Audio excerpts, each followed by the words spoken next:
Section 201. Powers and function of a commissioner.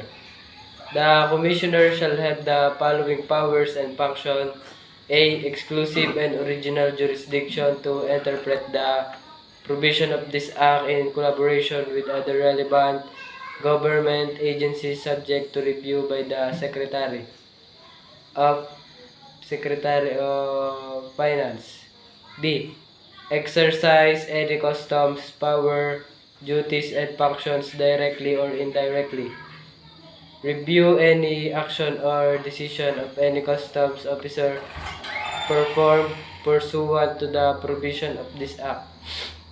D.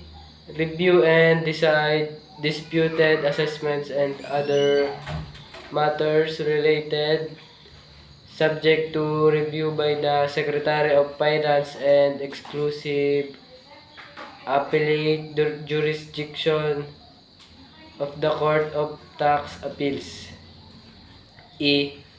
Delegate the powers vested under this act to any customs officer with a rank equivalent to division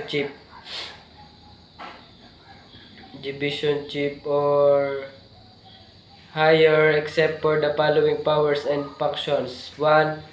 Promulgation of rules and regulations. 2. Issuance, revocation, or modification of rulings. 3. Compromise or abate of customs obligations. F. Assignment or reassignment of any customs officer. Subject to the approval of the Secretary of Finance, provided that district collectors and customs officer that perform assessment function shall not remain in the same area of assignment for more than 3 years, and perform all other duties and function necessary for the effective implementation of this act and other customs related laws. Section 202. Functions of the Bureau. The Bureau shall exercise the following duties and functions. A. Assessment and collection of customs revenues from imported goods and other dues, charges, fines, and penalties accruing under this act. B. Simplification and harmonizations of customs procedures to facilitate movement of goods in international trade, border control to prevent entry of smuggled goods, prevention and suppression of smuggling and other customs fraud. Facilitation and security of international trade and commerce through an informed compliance program. Supervision and control over the entrance and the clearance of vessels and aircraft engaged in foreign commerce. Supervision and control over the handling of foreign. Supervision and control under the handling of foreign mails arriving in the Philippines for the purpose of collecting revenues and preventing the entry of contraband. H. Supervision and control on all import and export cargoes landed on, stored in piers, airports, terminal facilities including container yards and freight stations for the protection of government revenue and prevention of entry of contraband.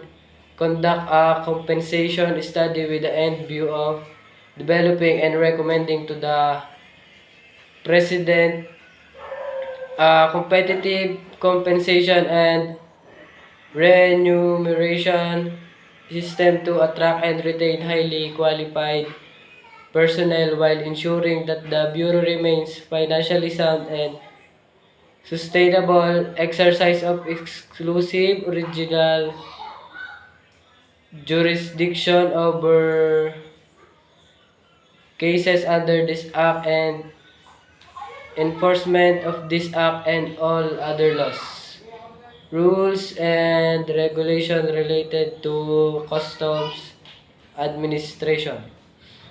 Section 203. Annual Report of the Commissioner.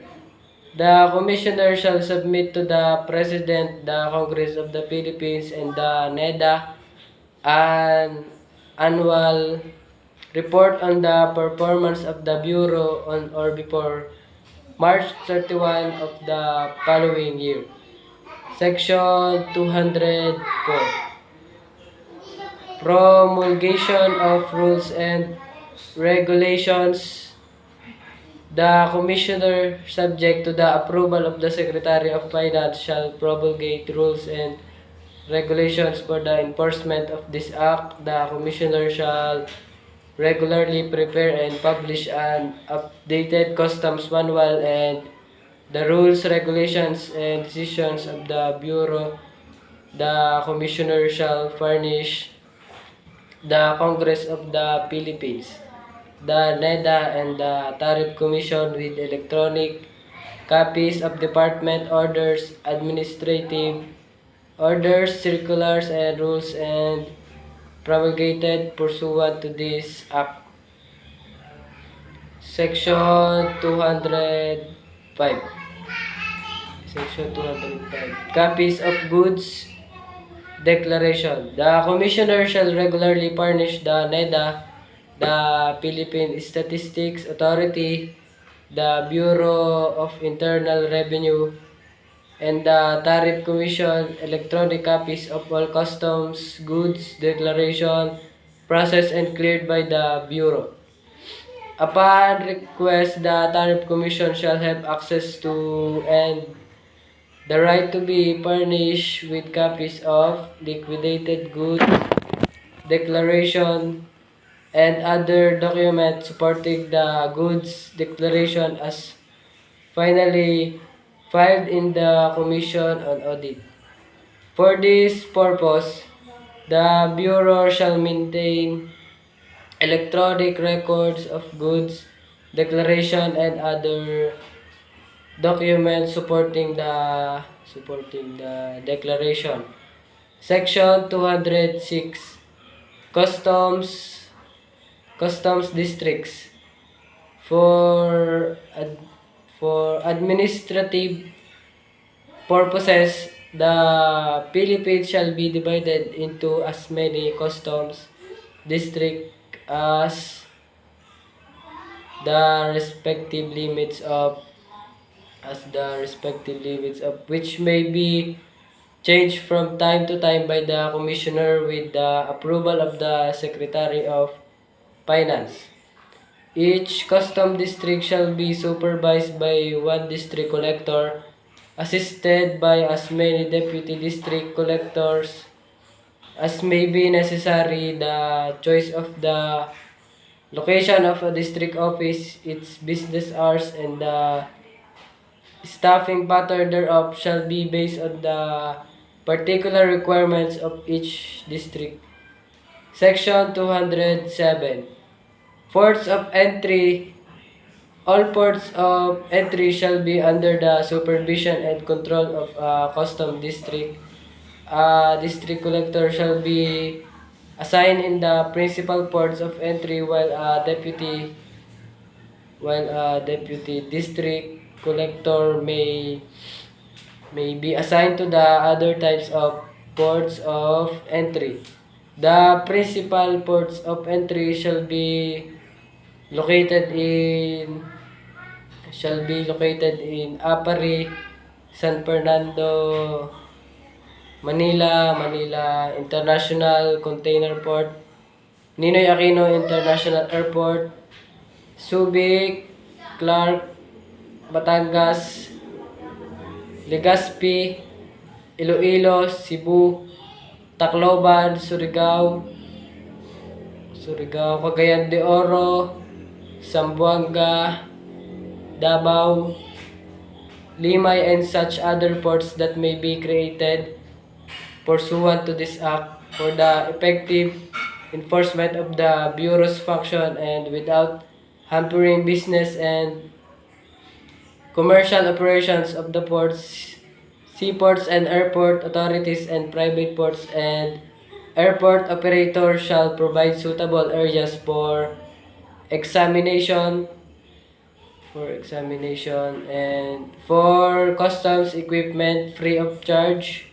with the definite period of time as agreed with private port and airport operations if any.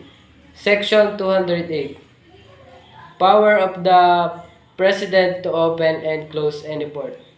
Upon the recommendation of the Secretary of Finance, the President may open or close any port of entry. Upon closure of a port of entry, the existing personnel shall be reassigned by the Commissioner subject to the approval of the Secretary of Finance.